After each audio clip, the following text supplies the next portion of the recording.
just trying to write new material and have an appetite and a desire to do it, I'll keep doing it. But the farm will always be behind me. Yeah, exactly. You know. And I guess with the comedy, if there ever gets a point where you think, oh, do you know what? I'm not really enjoying this anymore. Then you can just pull the plug. You know, it's all in your control, isn't it? Yes, aye, totally. Yeah.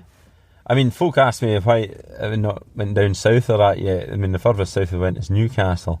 It's just maybe the time thing, and I would need to get better organised, and it would need to be worthwhile us doing that. But the ultimate step would be to get noticed or something for like going on live at Apollo or something like that, you know. But that's a different type. I don't know if I don't think I'm broad enough for that. I don't know, but just now I'm very happy with where we're going, and the tour last year was just phenomenal. So we'll just see what the crack is. Yeah, no boundaries and no limitations, but also maybe no expectations. You just kind of go with the flow. Yeah, I mean, I think you enjoy.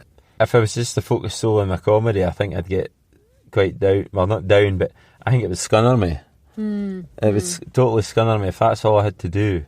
It was just gig and gig and gig. It's all right if you're selling out the thousands, but I'm quite happy farming, and I know that, and this might sound a bit big-headed, but I'm relatively confident to know that as long as I've got a good show for next year, that I would be able to maybe, you know, do Aberdeen and Inverness and Perth and Edinburgh and places like that. And it's interesting.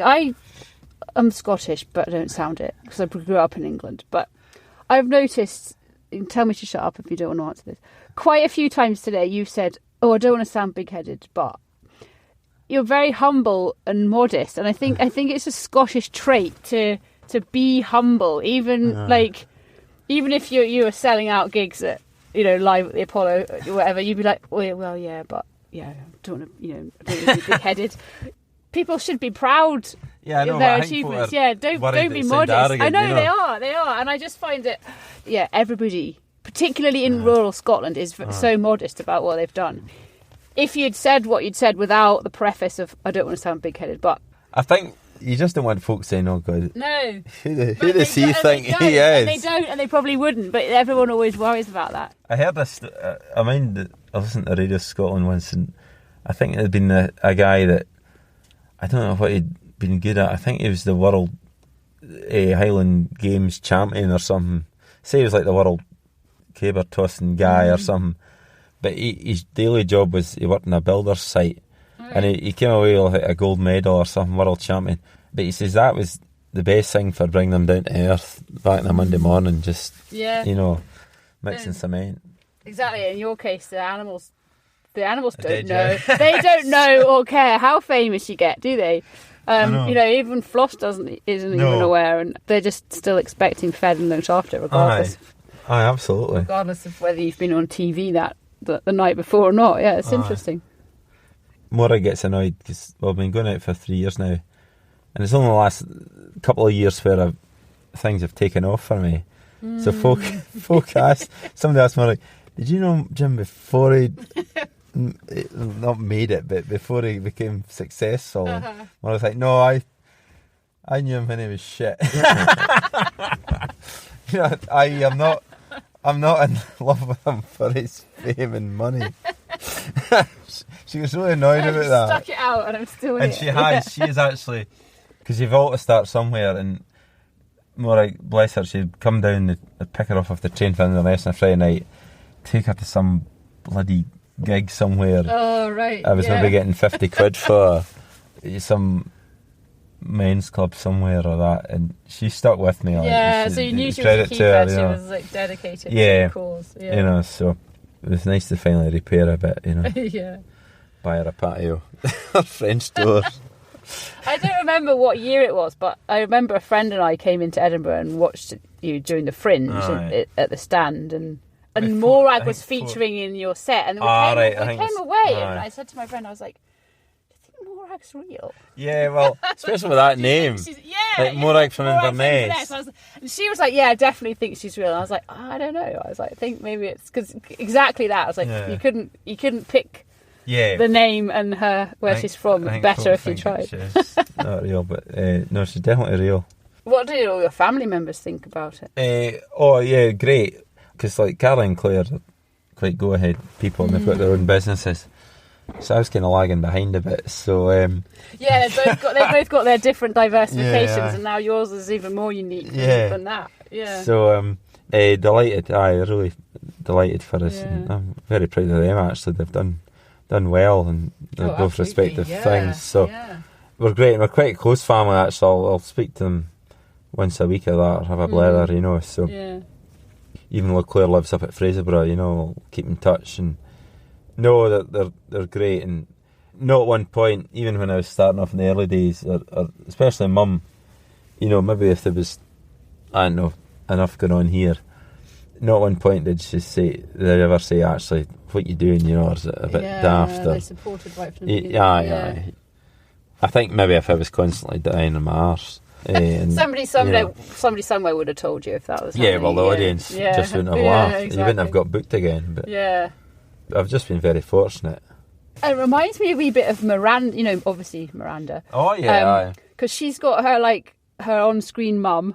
And then quite often she's on TV with her real mum. And I was thinking, when I was watching you, I thought, I wonder how Jim's mum feels about the on-screen mum, whose name I can't remember, but she's the Annie granny Louise from Ross. She's the granny from Katie Moore. Yes, that's everyone remembers me. She's lovely. Is she good? She's lovely, Has lovely your mum woman. met her? Oh yeah. Yeah. Because they filmed the farm up here. I thought I had. Yeah. So it's great. I don't have to go anywhere. So she's just from Dundee. Oh, is she? Oh, So she totally gets that was important. Mm-hmm. We didn't want a Glasgow person trying to put on an accent. We wanted somebody that knew about how they talk up here, and so being from Dundee, she knows about going to the berries and all that kind of stuff, and she's great, and she just looks the part. She does, you know, these old farmers' mothers that are Yes. as hard as nails. You know, it's like, I don't know if you remember before Farming Life, about 10 years ago, there was a thing called The Farm. I think it was just called The Farm, actually, and it was a documentary. It was like Farming Life. Yes, I was a bit involved with that because I was working for the NFU at the time, and we worked with them to find the farmers. Yeah, so I know exactly what you mean. Yeah, And I think there's one old mother, I think she's driving the JCB for the guys up clearing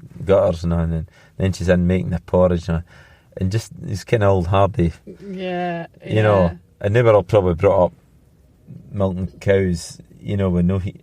Houses with no central heating. Oh gosh, hard. They would have had a hard life. Yeah.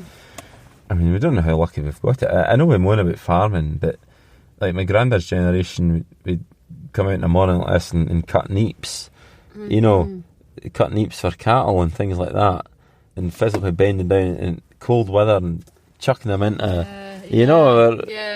And no quad bike to go around and check stock. You know, I mean, I know there was always plenty, you know, labour was cheap and all the rest of it, but God, it was a pretty tough shift, I think, you know.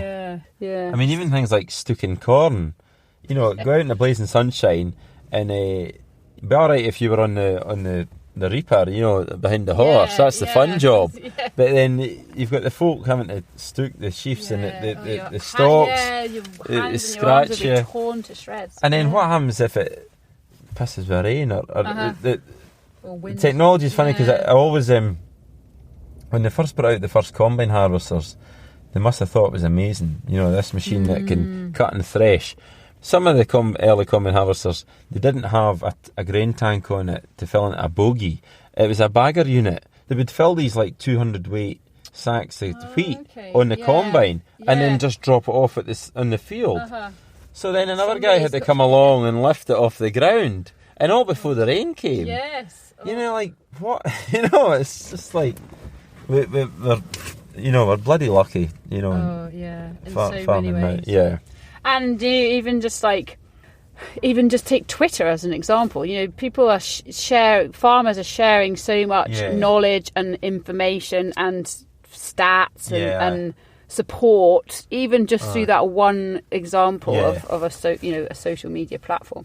So if you add all them together, people are so lucky in terms of what they can learn and share with each other just through technology. Yeah, and that's even before you've got the GPS on the tractor and this, that, and the other, and all your your nitrogen. Definitely. It's funny what you're saying about Twitter, because I follow a lot of farmers on Twitter, and some of them are brilliant and good at finding their corner and sharing the technical information too, but you can get sucked into it too, and I try and put a funny tweet out now and again, but if you're to sit and scroll, I can see why folk get bogged down and so embroiled in it. Yeah. It's that kind of like sticks and stones thing. Yeah. And you don't take it, folk get, and you see these threads, the debate threads, like I just stay away from all that. And, And it's the same with the Instagram generation, isn't it? Like, people are portraying these perfect lives that have, because it's taken them a week to set up one photo to make everything look like it's ideal. But today, it genuinely is sunny and blue skies. No, it's the first day. I think Sunday was a good day. It's the first day the sheep have just been sitting, lying content. Happy, and that must be a good feeling for you. Yeah. So they're looking quite well, actually. Before this kind of wet, it's only since January it's been really wet. The back end wasn't too bad. There was plenty of grass. They're looking well, but now we'll get them started on the feeding now, and they'll get their jags, and it's the next 6 weeks is crucial for them, really. So it's kind of that's when the lamb's onwards and upwards most. now, and when the weather's like this, you start to feel optimism, don't you? But that's what I said earlier about March. You can get a couple of days like this, and folk get ploughing, and all of a sudden the ground dries out, and it can turn, and you can maybe get some fert on the grass and things. I love this time of year from now on. I love it. We're like a couple of men here. I'm sure you'll be enjoying this episode because Jim's a really fascinating and interesting guy, but please also go back and have a listen to some of our previous episodes. We've got an interview with Doddy Weir. Jim Smith actually is a passionate supporter of RET, the Royal Highland Education Trust, and they were the subject of our very first podcast. So you go right back to episode 1, you can learn about how they're educating children throughout Scotland about food, farming and the countryside. And we've also got episodes with SAOS and the National Farmers Union Scotland and a host of others. So go back and listen to our previous episodes. Well, I really appreciate your time, Jim. Oh, no worries, thank you. I think people are going to hear the real story behind. Hi. You're just so lovely, aren't you? You're just so lovely. Yes, you are. Floss has already been... I mean, she's only we've only had a year, actually. And she's been in 2 episodes of The Farm and iPlayer. And she had a cameo role in the Blairgowrie pantomime. Oh, amazing. Famous dog in Scotland. Yeah, she knows it. She might be getting a big. If you're not, she might be getting a big head. Oh, she's just a darling. Everybody knows me. Look at me. Oh, yeah. She does have, in the nicest possible way, she does have a bit of a diva. Yeah, a diva look, doesn't she? Because we've been trying for a dog for years now, Thank you again for listening to this episode of the On Farm Podcast. It's been great to have you with us as always. We're on Twitter if you want to get in touch. That's at @on_farm UK. Also, the first half of our chat with Jim Smith was last week, so do go back and listen to that if you haven't already. And thanks again for joining us.